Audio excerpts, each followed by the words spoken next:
না সাকিবের একটা কথাও তো দেবো না। না না না, ঝগড়া করে ঝগড়া করে। অশিক্ষিত মূর্খ বড় মানুষ, তার সাথে যোগ দিয়েছে আরেক অশিক্ষিত ছোট লোক বর্বর, খেপে গেছে। সে ম্যানচেস্টার ইউনিভার্সিটি থেকে তুই তো সার্টিফিকেটদারি মূর্খ ছোট লোক কত কথা আমাকে শিখাস?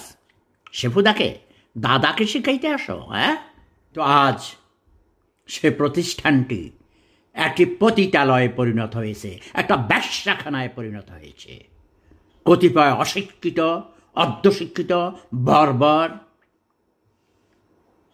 কালো টাকার এবং পেশি শক্তির হাতে যেমন করে পুরো জাতি বাংলাদেশ যেমন জিম্মি হয়ে গেছে, ঠিক তেমনি করে এফডিসিও কতিপয় অশিক্ষিত বর্বর মূর্খদের কবলে পড়ে পতিতালয়ে পরিণত হয়েছে,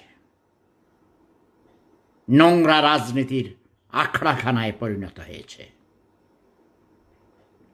আমি কিছুক্ষণ আগে ইউটিউবে একটি ভিডিও দেখে অনুপ্রাণিত হয়েছি।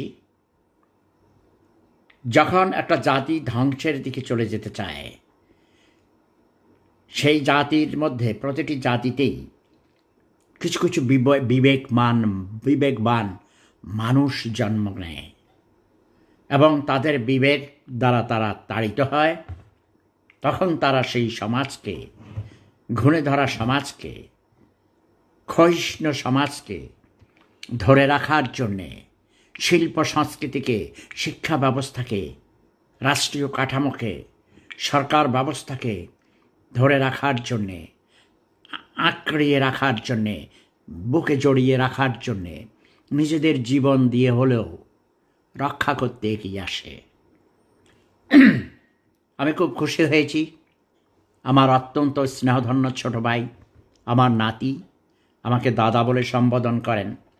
যদিও গত 1 বছর থেকে তার নামে কিছু কিছু মিথ্যা প্রপাগান্ডা হয়েছে। আমার সাথে তার ব্যক্তিগতভাবে কথা হয়েছে। সে চক্রান্তের শিকার।